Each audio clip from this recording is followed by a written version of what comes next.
tell me about the making of it. So was it difficult? I mean, committing the greatest fraud, I don't know what you want to call it. I'm not saying it's a... Okay. A lot about that at the time. I know, so I'm not making a moral judgment, but making this huge, ambitious, technical faux landing, was it harder than 2001? Was it very difficult? I mean, what was the experience like? So 2001 was harder than faking the moon landing. It actually was. Because you learned things on 2001 and... Yes. I mean, 2001 was very ambitious. And that's not to say that faking the moon landing was not ambitious, but yeah, I learned things making 2001, which is why I got this gig in the first place, right? Right, that makes sense. So what was the experience? But it was easy for me because, well, first of all, I didn't think a whole lot about the morality of it, as I said. If I had, I might have been more hesitant, more stifled in my work, but I didn't. And I could see that Neil was, actually. He was bothered by it. More than Buzz Aldrin or anyone else involved? Yes. Yeah. Okay. Yes. About because in a way, everything was going to center around him. He was the one who was supposed to come down off the ladder and announce the step for mankind and what have you. He sensed that this was going to be a life-changing experience for him, and I mean on a major scale. Actually, he was rather tortured by it the rest of his life. Really? I mean, is that why you didn't give interviews? Yes, and in fact, that actually began to affect my own perception of it, watching what happened to him. Okay, in what way? Just seeing the deterioration of him? And I mean, was he depressed or? He was depressed. He was drinking heavily, bitter, scared, just phobic, avoiding people. And that guy Bart Sibrel or somebody tried to get him to swear in a Bible. I mean, when I say he affected me, that's why there was so much time in between films for me. Between Full Metal Jacket and, well, between The Shining and Full Metal Jacket was about 6 years. Between Full Metal Jacket and Eyes Wide Shut is 13 years. Yeah. And a lot of that time was spent just... Like just emotionally processing? Yes. It became very conflicting for me. I was proud of my work, but at the same time, and this was a lot because of Neil's influence.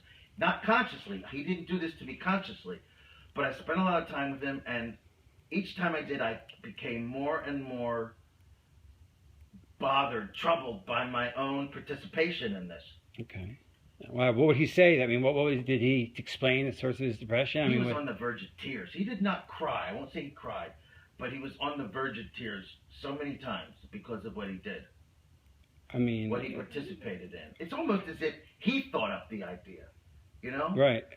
He felt that guilt. He was almost used, really. Okay. But he's the one who felt the guilt. I'm sure NASA did not feel that much guilt. And, I mean, why did he go up, I wonder? I wonder why. Because they promised him a seat in 3 years when they figured it out. They kept lying about it being possible. So why do you think he did it? Why did Armstrong do it in the first place? He thought, they kept saying, we'll be ready in 3 years and you'll go then. Just lie now and we'll go in 3 years. The funding will keep going and we'll figure this out and you'll go. Oh, actually go. Right, okay, yeah. And but they were lying, you know, and they figured it out. And he got really, you know, so cynical. Got it? Okay. So why did Armstrong go? I mean, he was such a moral, principled man. Why would he go on a fake moon mission? I don't believe that. Well, they strung him along because they led him to believe, oh, don't worry, we're going to have the money in a few years, and we'll actually go, and then you will go. They'll have. You mean they'll have the technology in a few years? Yes. Okay. They will have enough. They will. Yes, they will be able to actually perform the miracle of going to the moon. And yes, he would be in the saddle. So, in other words, okay, let's make this clear. Kennedy set a deadline, psychological deadline of the 60s. They knew they couldn't beat it. Right. But they could. They could if they did. Right, and if they did, you're saying they sincerely thought that they would really get there within a few years. I believe, yes, they did think so. Because that's what they, well, I mean, that's... Although some didn't. There was a difference of opinion. There were some that just believed honestly that we will never be able to get there. There's just no chance. That Werner and I used to like have coffee in the mornings, and he was like, there's no fucking way. Like, even Werner von Braun. All right. So go, you got that. Some people didn't believe that you could go, even? Well, Werner von Braun, of course, didn't think so. The director didn't think so. The man was just too brilliant. He knew that we couldn't do it. Yeah. So, okay. I'm talking about a guy working on two lost causes, the Nazism and the quest for the moon. I mean, he really did, and he didn't tell them? I mean, did he ever tell them? Did he tell NASA? Like, did he tell the president we can't go? I mean, he must have been broke the news. He was very old, of course, at the time, and a lot of people just dismissed him. Younger, more ambitious people, some of them really thought we could get there. Right. Or wanted to believe it. Maybe on a conscious level they knew we couldn't, but they just wanted to believe the impossible because they were so full of themselves. And so full of the dream. Yes. The dream was very powerful. And that's what beguiled Armstrong. Here is a noble stand-up guy, and he didn't want to be part of the lie, but he knew he'd get a seat if he played ball on when they actually did go up. He was too good for this. But that day never came, obviously. That day never came. And what did that do to him? I mean... It gradually destroyed him, I think. Okay. He deteriorated. Like I said, he drank a lot. He was full of self-recrimination. And so was I. Well, mainly from his influence. It's like I caught it from him. And now tell a story about, I talked to him one last time before his death, and he made me promise to get this news out. It was too great. It was, this one last story. I died before him. Okay, one last conversation right? The last conversation you had was about 3 months ago. Right. And he said that, that he's going to write a letter and put it in a drawer, and maybe his wife someday will give it out, but he's like, all right, Stanley, you're a media guy. You got to tell the truth one day, right before. But he urged me to tell the truth. He couldn't because of reasons because he was a government employee his whole life and he had a government pension. And here I am, a millionaire. Like, you can afford to, Stanley. Tell the truth. I still get a government pension. You know what I'm saying? And that's been eating on you to do this. And that's why you're not doing it now. You're doing it 15 years from now. Or whenever. Like, in other words, you're telling this, that's why you're not announcing on CNN. It's because you're going to honor his wish. But you're not ready for it now to come out. But you're doing this for Neil. Why am I putting it off? Because I think I'll be... Because you don't want your family, you want to be dead. Right. And you want your family to have 15 years on it. Your wife will probably be dead and your kid will be grown. Right. You want distance from your legacy from this truth. That's it. Okay. Right. So what happened, so what really motivated contacting me as a filmmaker was I talked to Neil, and I really felt guilty, and that's why I arranged for you to interview me, because I wanted to blah blah blah. Let's talk about the motive. So Neil really got to you. I mean, it sounds like he's the impetus of this entire confession in a way. I mean, it's like a theme. Like, so he really made you become circumspect about this. He even virtually begged me to reveal all this. He couldn't do it himself. He has a pension to worry about. I had basically nothing to lose. I'm, an established filmmaker, not involved with the government in any way except for this one job. And I made my millions. I'm really basically set for life. I'm almost 70. But you still must fear one thing they can do to you, which is, I mean, I don't know. Do you ever? I mean, do you ever worry about them killing you because of the secret? I mean, you have become a bit of a recluse. I don't know. With the Garbo, Howard Hughes, J.D. Salinger, and me. Right. And to some degree, Neil. But did any of them think that the government was out to get them? And I'm not saying you think that, do you? I mean, the government obviously said they'll kill you. I mean, obviously the government said it will kill you if you say anything. I mean, that's a standard top secret sort of penalty. It's understood, even if it's not said. Right. But they did say it to you, I presume. They did. I mean, the Yes, government, they did. they said basic, so it They was. tried to be cute about it, but yeah, it was said in no uncertain terms. So why are you, so can't this get you killed? Well, that's why I'm delaying it.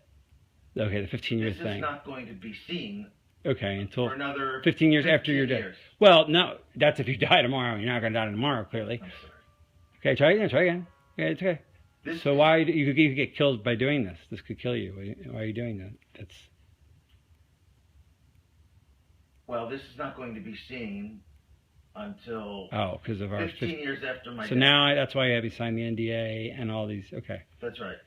All right. Well, that makes sense now. Okay, I understand that now. All right. It should be known, but I want there to be some kind of cushion for my family. 15 years seems like a good number. Okay. All right. After my death, 15 years after my death. But okay, so let's take a step back. You're making this tape out of an effect Neil had on you? I mean, Armstrong sort of influenced Very you? much. Sometimes it just takes a catalyst. I mean, you know, somewhere inside you, you know what's right. Right. I mean, I went for years just thinking I was doing the right thing, just through my art, you know, and then something comes along that you don't even recognize as a temptation because you're so swept away by your own ego. It took someone like Neil Armstrong and distance and time to hammer into me what this really meant about society, about myself, about the human condition even, which is what I'm about. So you must feel very proud and very guilty and proud of this thing. I mean, yes, conflicted. I mean, I still think it's maybe it's a terrible thing to say, maybe not, but I look at that or even think of it, I just remember it, and I think this was my fucking masterpiece. Yeah. I still think so. Right. I mean, it's the greatest. Despite its flaws, it's my goddamn masterpiece. It's better than 2001.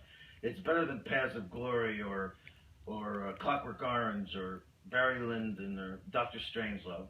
All of which I love, but and you're included now. That's the moon landing itself, and what a triumphal story that is. Were you involved in any of the other missions at all, or is that just the one? I mean, did they just take your thing, or was it a one-off, or did you do them all? I mean, you just did 11 and 13. They brought you back after 12 failed. Okay, just to do 13. That's it. And Neil helped you with that. So was it just a one-off? I mean, you just did them. Did you do them all? No, I did 11 and 13 as well. You did 13. Okay. Not 12. Why is 13 a failure then? Why did you? Well, they brought me back. And why? But why did you make it? 12 failed. 12 failed how? What do you mean? How did 12 fail? You told me 12 failed. How did it? I'm asking you in character. How did 12 fail? Tim, can we stop? Nobody watched it. No one cared. Oh, okay, yeah. Okay. I'm sorry. Okay, so you did 11 and 13, but why 13? Why did you make 13 and do like a failure? Why did you? Because 12 was a disaster. I mean, what do you mean? Why? Cared Anymore. 72. By then, it was old hat almost. People just didn't care, and that's why they had to play golf up there. Okay, so. I mean, as if golf was watchable. Okay. I mean, if they'd had a horse race, that would have been watchable. That's true. But a golf match, I mean, a golf game on the moon. Right. Okay, so they weren't getting the ratings. That wasn't my idea. I will not take credit for that. Okay, so it was really a ratings issue. That if they 12 didn't pull the ratings that 11 did, and so why did you come up with 13 storyline? Like, how'd that happen? Like, you know, the